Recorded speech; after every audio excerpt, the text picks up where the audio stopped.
Hey everybody, this is John. Welcome to the free video. Let's take a look. We'll look at the markets, earnings plays, etc., etc. So Apple. This was an earnings play that obviously we've been watching. We've sold off steadily the last 4 days. You can see after hours, the stock's up $4.23. How did we play it? What does this mean? And the other stock we played was Twitter. And you can see the stock is down $1.92 after hours. How do we play it?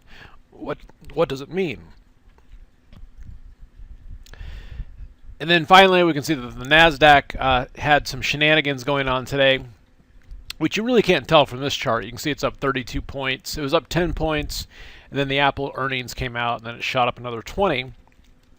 If we dig down to a 5-minute chart, we can see that the NASDAQ was an equal opportunity, kind of a dream killer here. This morning it spiked up, and then it spiked down on volume, and then it came right back up and took out the highs. We actually had some fun playing that as well. So let's kind of take a look at all that. So just playing the S&Ps today with the same move. And these are trades we did in the room. That was good for $16,000, and obviously it all depends on lot size. I'm holding 30 contracts overnight with the Apple earnings because I'm looking for that kind of positive action to continue. Okay, so that's one of the things that we want to talk about here is what do you do like with the futures if the earnings are positive or negative.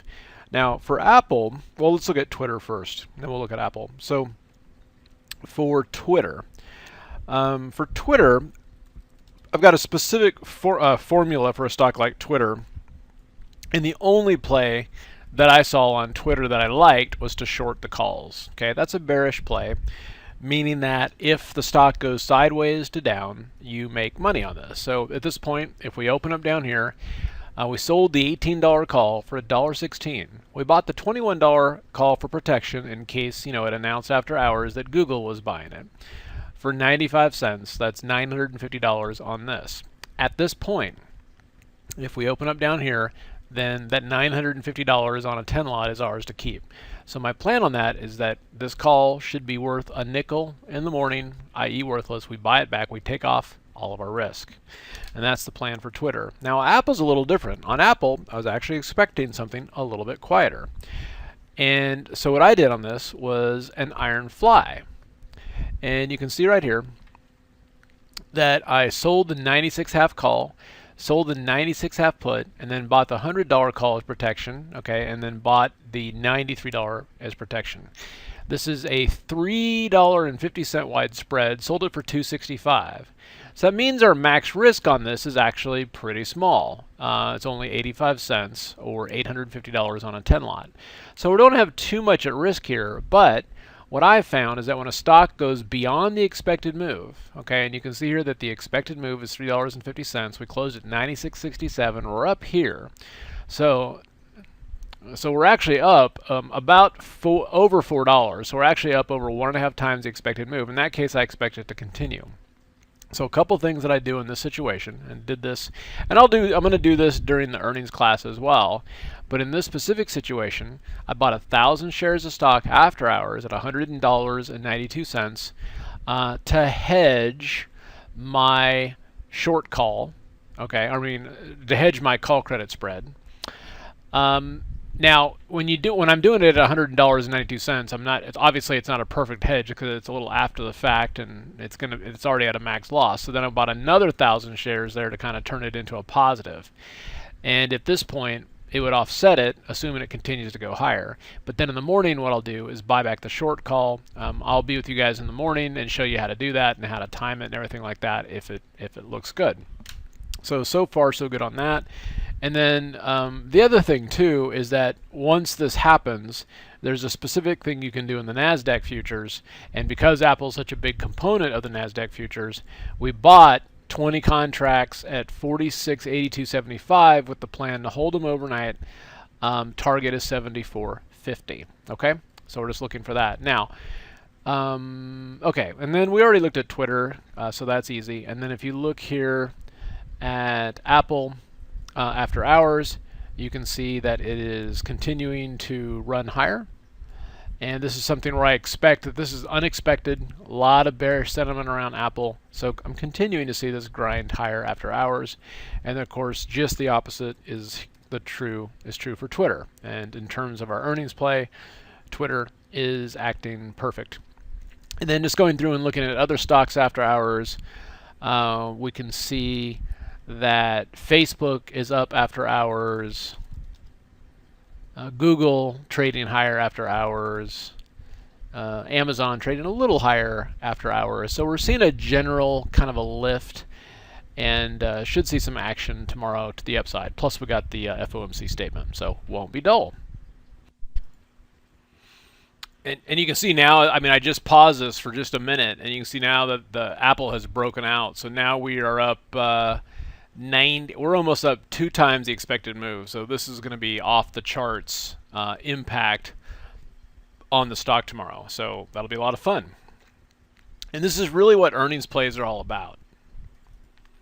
All right, so this is the kind of stuff that we're going to be doing in the live earnings trading class starting tomorrow. So the first session is Wednesday, July 27th from 2 to 3:30 Central Time. And the reason we're going to 3:30 is that after hours, there are strategies that you can do as well when you're trading the stock after hours hedged against options. And then Thursday morning, we'll be doing not only managing these trades, but initiating new earnings trades. Okay, and we're going to be looking at Facebook, Whole Foods, Xilinx, Baidu, and some other ones, and I'll show you the scans and filters that I use for that. But there's essentially a process where you're essentially long options into earnings. By the way, there's sometimes in the last hour, especially on these stocks, you can make 100% on out of the money options in the last hour. You just flip them. And then the next morning, when do you buy long straddles? Okay. And then there are times like in Twitter where I'm shorting call spreads, and then other times where I'm doing iron flies. Iron flies are great because they're easy to work their way out of if it goes beyond the expected move. But then there's other times when I just want to sell puts. Okay. So we're going to be doing all that live. And then also when you have a stock like Apple make a big move like that, is there a way to get into the NASDAQ futures and capture some of that move before it's priced into the NASDAQ? And the answer to that is yes. Okay. But another key component of this is the earnings indicator. So the way this indicator is, right now I've scrunched it up so it looks like a little overpacked with data, but this has some really key data here. First of all, in going back on Twitter over the last 3 years, there's only 2 gap ups. I mean, this thing gaps down every time on earnings. We can see that the average Q1 is down 14%. The average Q2 move is down 3%. Okay, average Q3 move is down 11%, and then the only time it makes money seems to be in Q4. But with all of this information, it was very, very simple to choose the trade that we wanted to do on this. And all we got to do is go back and say, wow, it was down 260. Wow, it was down 91 cents. Wow, it was down $3.21. Wow, it was down 3. I mean, you can just kind of go through and you can kind of see here, and that makes it very, very simple. Which is why on Twitter it was what I would call a no-brainer move to sell a call credit spread. Okay, and you can see on this Twitter's $18.45, so we sold the $18 call, bought the $21 call as protection, so we got 95-cent credits on 10 contracts. That's $950. Boom, after hours. Now, assuming it opens down here, this is going to be max profit right at the open, so then we buy back the short call. The question is there any other trades that we can do tomorrow at the open? And yes, tomorrow at the open, we can buy the long 1650 straddle. Okay, so anyway, these are the kind of things that we're going to be doing in real time during the class. And that indicator is a key component of the class. Now, if you're interested just in getting the indicator, and you're not interested in the classes, you'll see a link down here at the bottom of this. You can just click there and you can get that. If you want to do all these classes, essentially you buy 3, get 1 free, then the indicator is included in that package, and I'll be showing you obviously how to use it and things like that too. Okay. And the sessions, again, the first session is going to start tomorrow afternoon. If you're looking at this and you're not sure what to think, I would recommend, do the first class, see what you think, and then if you like it, you could add the other ones. The goal is each class will essentially make enough money to pay for the class. Obviously, I can't guarantee that, but that is the goal, and that's what we have done in the past. And then from there, if you're already a gold member, you should have a discount code that was emailed to you. If you didn't get that, just give us a call at the office. All right, so simplertrading.com/secrets. It's going to be an amazing and fun class. The markets right now are a lot of fun. And this is the kind of stuff that's going to drive the markets over the next couple of weeks. So if you're not doing earnings, you essentially are just going to be watching the markets going sideways and trading overnight, because during the day, all the markets are doing is they're in hurry up and wait mode for the next earnings report. All right, you guys have a good night, and we'll see you at the next update.